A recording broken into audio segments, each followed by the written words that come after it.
Good morning, everybody. It's Friday, August the 10th. It's about 2 a.m. Central Standard Time, and I just woke up.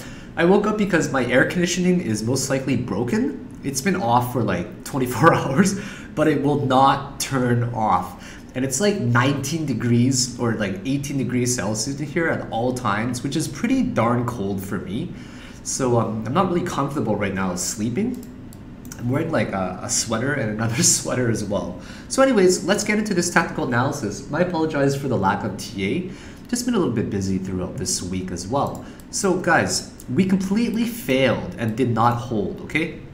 Now, I was completely wrong. But first of all, we need to define, okay? And I have no problems admitting that I'm wrong as well, okay? And I don't ever delete my videos if I'm wrong.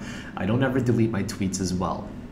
And we did have a really big possible chance, right, to start a bull run.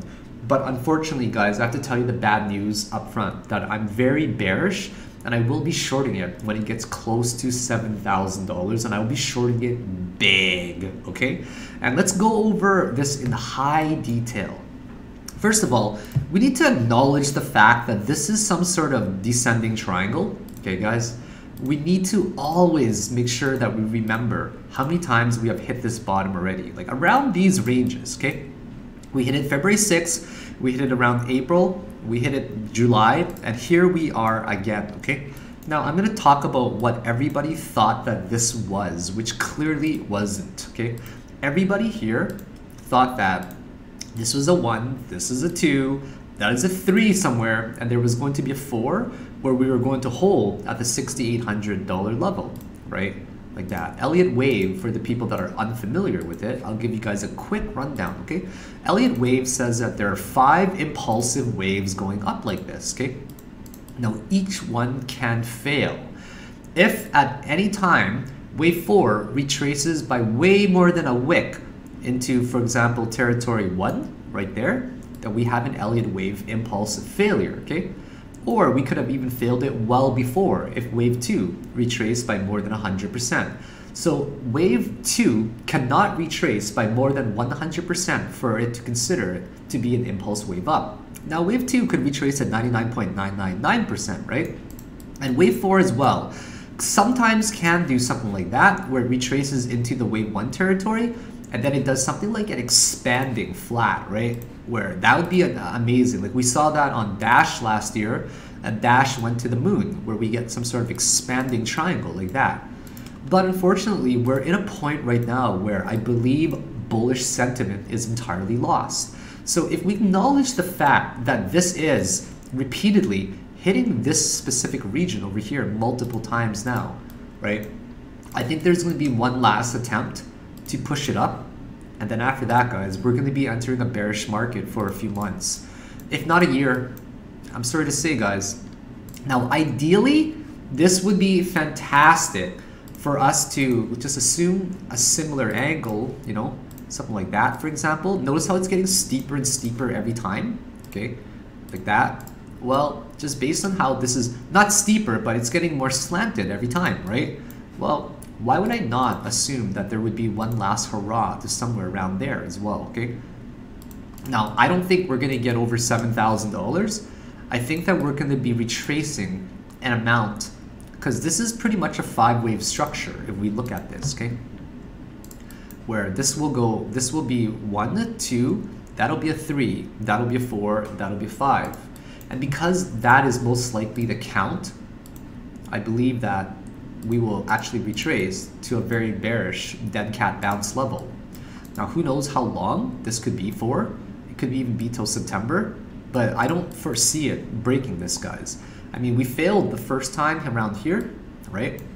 Failed the second time around there.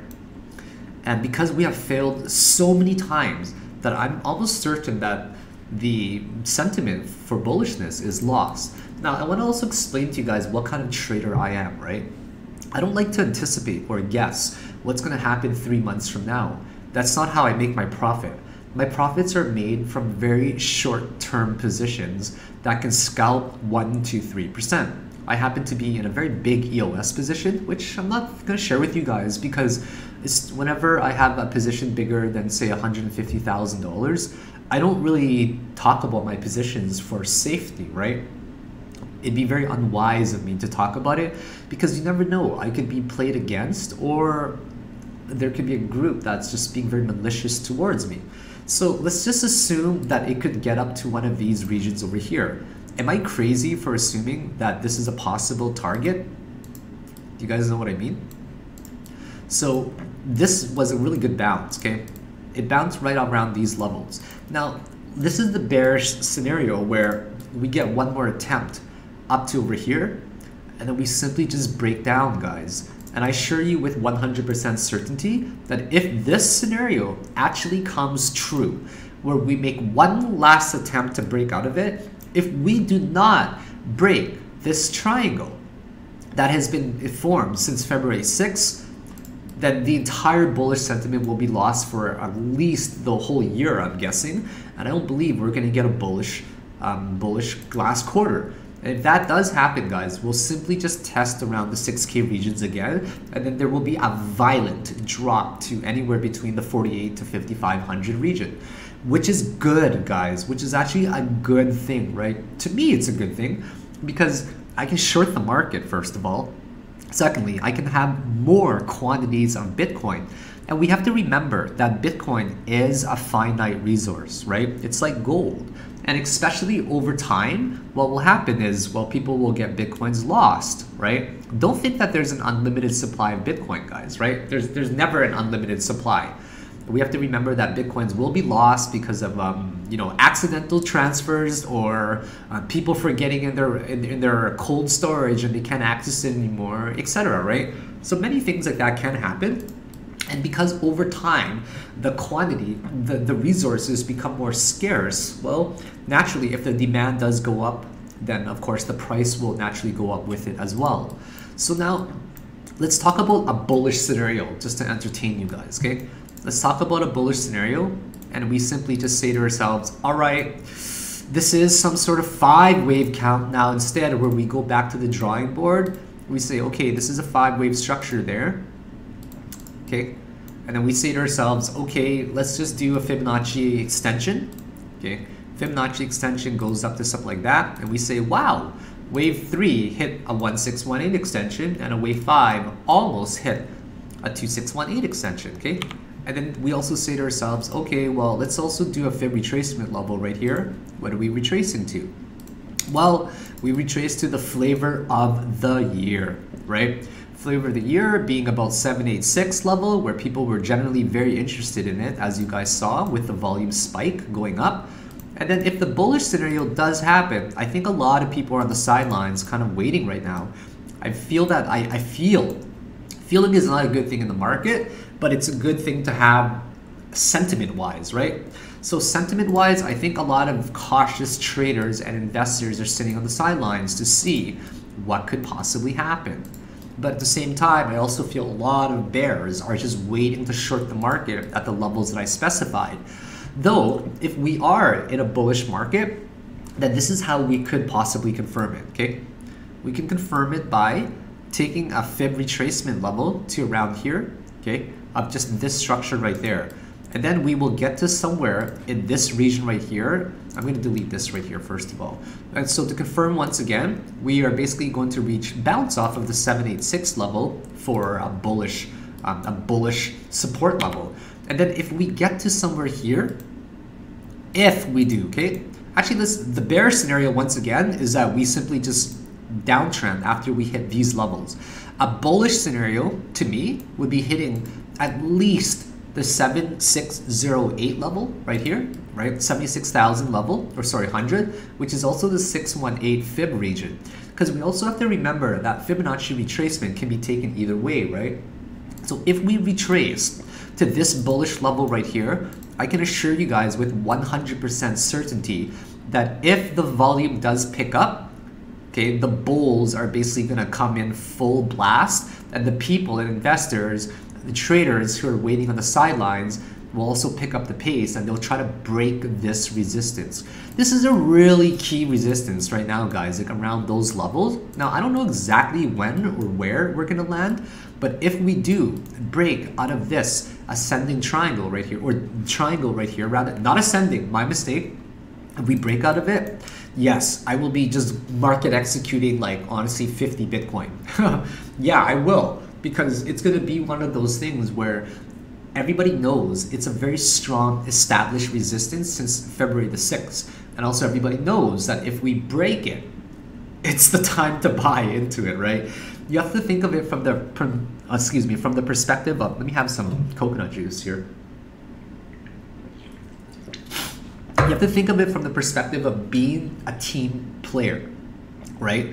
And the best time to be a team player is to literally market execute, okay? Or put up a limit to drive up the price as well. To me, those are some of the biggest things that we can do as a team player. Now, as a team player in the market myself, if we get through these levels, guys, my hair is so annoying right now. I need to get a ponytail up, but I'm too lazy to go get one, honestly. So if we get to here, yeah, guys, I'm gonna market execute like 50 Bitcoin and I'm gonna go ham because I wanna get into this major uptrend. But if we don't, guys, I mean, just think about the bearish side of things right now, which I'm gonna go over with you guys, okay? Let's go over the weekly first of all right? Let's go over the weekly, and I need to let you guys know that on the weekly, this is the first time, you know, in a long time where we have confirmed that we're not really breaking above here, guys. Think of it like this, okay? We came down and bounced off. The yellow line is called the 50 moving average. The 50, actually it's 55 exponential moving average. So the ones that I use, the green is 8, the purple is 13, the orange is 21, and then this one right here was 55, and this one is 200, okay? So think of it like this, guys. We came down and completely bounced off of this region right there very hard on February 6th at the 55 EMA. Shot back up, but didn't get that high above the 55 EMA. Think of the EMAs as a line that, like an elastic band, where the price action likes to go up really high, but eventually it always snaps back, okay? Think of it like that. So then we got not that high, came down. We got even lower. And here, we got a candle that looked like it was gonna bounce off of it, but not even close, okay guys? And then now we shot back down it completely, and that's where the bears took over.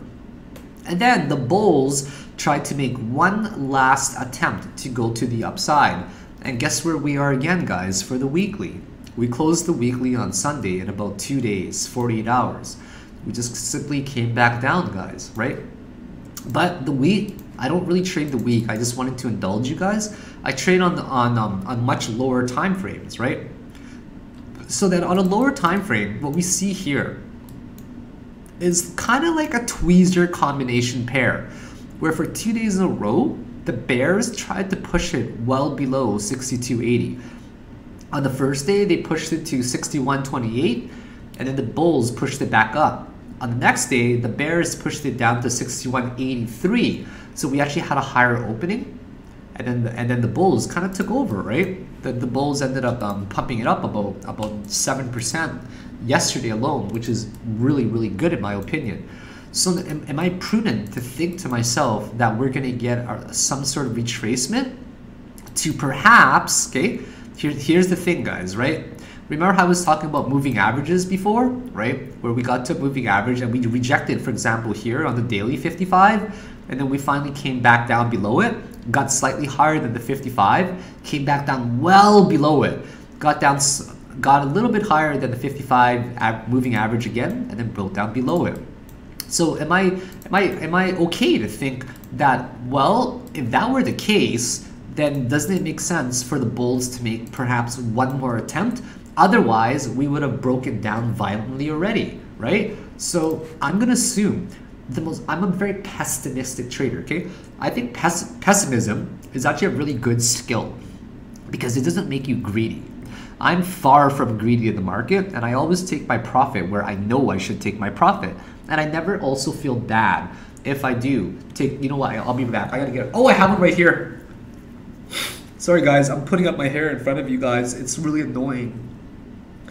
Remember the weekend when I was tweeting pictures of someone cutting my hair? It was a little bit too long. Okay, this is actually really good right here. Wow, this is so much better. Great. This is how I look, guys. With my hair, okay? Just so you guys know. It's kind of fun. No, you guys don't even see it. I was hoping the light actually reflected it. That's okay. I'll show you guys during the day how my hair actually looks in a ponytail. It's kind of funny. So, yeah, like I think it's very safe to assume that we could get to one of these regions. And I'm sorry to say, but being a pessimistic trader has made me very profitable. You know, because I don't want to be greedy ever in this market. So I'm going to assume the worst case scenario, which is the bulls will not break it past above the 55 EMA again. And if you do, it's going to be a really big wick. But what we're waiting for is kind of a rejection wick to the downside, right? We want to get a candle that's going to confirm a reversal. Like these candle combinations right there, and right there, late July, man, was that ever obvious that it was going to come down, right? So now let's talk about moving averages in general. Actually, sorry, I meant RSI, okay? Let's talk about RSI. Do you guys see this point right here? This point and this point right there, okay? Yep, you guys see these 2 points, right? Similar price action. But where do we have lower RSI? This one, right? Or this one? I gotta go to drawing tools here. Stay in drawing mode. Okay, so these two right here are similar, but this right here, obviously this one is much lower, which means that the strength is entirely lost when we compare it from this region to this region right here. Does that make sense, guys? That's how we compare RSI. But on the daily, guys, right, we are pretty low on the RSI already, and we are starting to tick up right here. But the only question is, how high will we tick up before we come down again, right? So then what I do is I keep looking at the RSI. I was on the daily, and I say to myself, all right, well now the 12-hour chart on the MACD is definitely starting to look like it's getting higher lows, right? We're starting to get a series of higher lows with stair-stepping upwards as well. But we don't have any bullish confirmation yet, okay? Not quite yet. Now we're going to go to lower time frame. We're going to go to 6-hour chart. We say, wow, the 6-hour chart right here, guys, is looking pretty decent. It ticked up a little bit there. Now let's see if this one right here can actually get some higher ticks. And to me, these are very important. What I'm looking for example, in a 6-hour chart is something like that down the road. Then we're going to keep going to lower time frames to see if we can confirm any type of bullishness, okay? Well, we look here, that's pretty bullish to me for the time being, right? For the time being, this looks like it's gaining strength, but for how long? Now, let me break this down to you guys a little bit further as well. This was very easy to deduce that it was going to come down, in my opinion, okay? This made a leading first wave diagonal up there first, and then this came down and simply made that, right? So this made, for example, a diagonal, kind of like that, which eventually broke down. So I call this a leading first wave diagonal right here, okay? Do you guys see this? Leading first wave diagonals tend to break down always. Leading first wave, these diagonals like that, like a wedge, you can call it, right? They're typically found in the first and in the fifth wave, but is never ever in the third wave. Always remember that.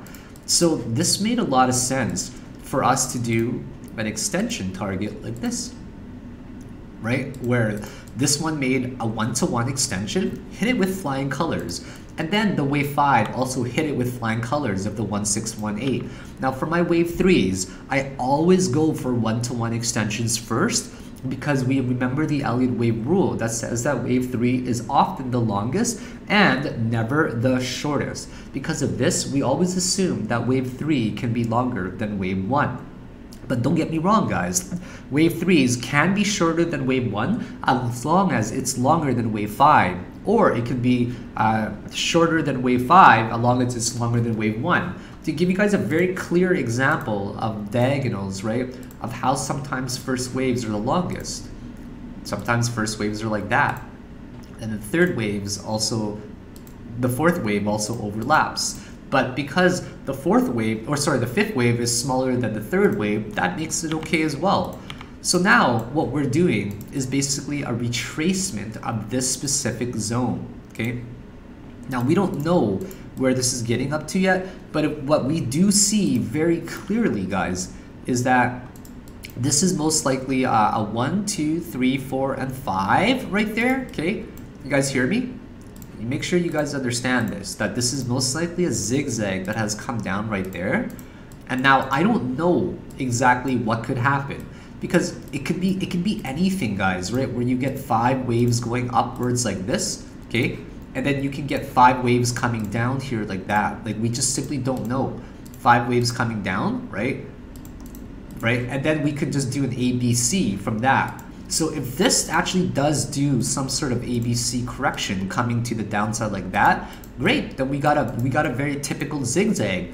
But if it is more bullish than we might imagine, we might even get something like that, where it could be an A, a B, a C, and a D for an ascending triangle, right? So just like this, right? We can get an ascending triangle like that, right? But if it's more so in the middle, we might even get something like this. A, B, C, D, and E, right? This is more of a symmetric triangle where you don't really know what's going to happen after that, we can say, okay? All right. So now I'm going to assume that this is going to make some sort of retracement up here if it hasn't done it already. Who knows to where, guys? And now I'm going to wait. I'm going to wait very hard to see if we are going to get a zigzag to make an ABC correction down to over here. I would love it if it did something like that, honestly, okay? Would love that. Or I would love it if it made some sort of truncated C. Because if it did some sort of truncated C, then it automatically assumes to me that we could easily get a bullish retracement like that for an ascending triangle, or we can even get something like this, where it's a symmetric triangle, right? Like, you just never ever know how it's going to be, like something like that. So the symmetric triangle will look something like that. Either way, it doesn't matter, because this fits the structure of a 1, 2, 3, 4, and 5. And regardless of we're bullish or bearish long term, all that matters to me is that for every corrective structure, there's always going to be some sort of A, just as an example, B, and a C before we come down. ABCs don't fail, keep in mind. They're very typical parts of the natural progression of charts. But what do fail are impulse waves up, right? So this is why, guys, I'm fairly bullish right now. Short term. Remember that word though, short term, guys. So if I were to do, for example, a Fibonacci extension like that, and we hit something like here, like let's just say like around there for now, because that's all the data that we have. Well, take a look, guys. A 1-to-1 extension is around 6,900, 7K region. And because that's around that region right there, if I zoom out really, really far, guys, right? I don't think it's going to land like right there, though. It's going to be like way down the road over here, like in a month or something like that. Because I think it's going to be very slow and steady. But when it does drop, it's so cold in here. Jesus. I feel like I'm getting a cold or something. So I think it's going to be further down the road, but because I still believe in this ABC structure that's going to form, I'm most likely going to buy on a breakout, guys. I will keep my eye around the 6,500 region. Wicks don't count to me, okay? And by the way, guys, this was a signal for the day traders to take profit right there, okay? See that long wick right there? That ended up rejecting about 1.5%. That was the short-term signal for you guys to take profit. So now I sit very patiently waiting for this ABC to form. Because when it does form, this region, wherever it may be, it all depends on the price action. It could be 7,000, it could be 1,600, it could be 7,200, it could be 75, which is very unlikely, but there's still a possibility. That is where I will be shorting the market. Unless we get so much volume that starts to pick up that it can signal that we could potentially break up out of there, right? But for the time being, guys, it's really difficult for us to assume that we're gonna completely just shatter and break out of here. So I just wanted to give you guys my quick thoughts on that, and also just to review EOS as well. Like, I do believe that EOS is going to make a retracement to one of these levels near the between $6.20 to $6.70, right? So we have to remember one thing, guys, that professional traders don't just they don't just have the mindset of going into one position and just hoping for the best, right? And just like not even planning for anything. You guys got to remember that I will gladly admit that I'm wrong, and I'm sorry if some of you guys lost some money, but you also have to remember that you got to have an exit plan. And without risk, there's simply no possibility of reward. And guys, did I lose money on that Bitcoin trade? Yeah, I did. I was really transparent about it too, if you guys remember, right? I don't ever bullshit about my position to you guys. I always make sure that you guys understand my position very thoroughly. Right here, right? I tweet about my losses too. So for the people that think I'm only tweeting my wins, you guys are wrong, okay? I wrote right here that BTC, I closed early and lost $900. I closed at 6,900, it got to about mid 7,000s. And then we completely dropped down to 6K. I had a feeling that that was going to happen, and I minimized my losses as well. But the point is, I took the chance at the 618 level. Think of this kind of mentality, like really think about it, okay guys? Was it wise for me to risk money at the 0.618 golden ratio Fibonacci level? Because if I was right, the money would have been astronomical if a bull run were to have started. Unfortunately, it didn't happen, but was it wise for me to risk that? I thought it was very wise, because there might not have been another opportunity like that in a long time, right? And yes, I lost money on it, but I'm willing to take this risk because I completely understand that without risk, there's just no possibility of reward, guys, right? So I don't always tweet my wins once again, right? You guys will see a lot of my losses as well there. So unfortunately, I apologize once again that we didn't hold there.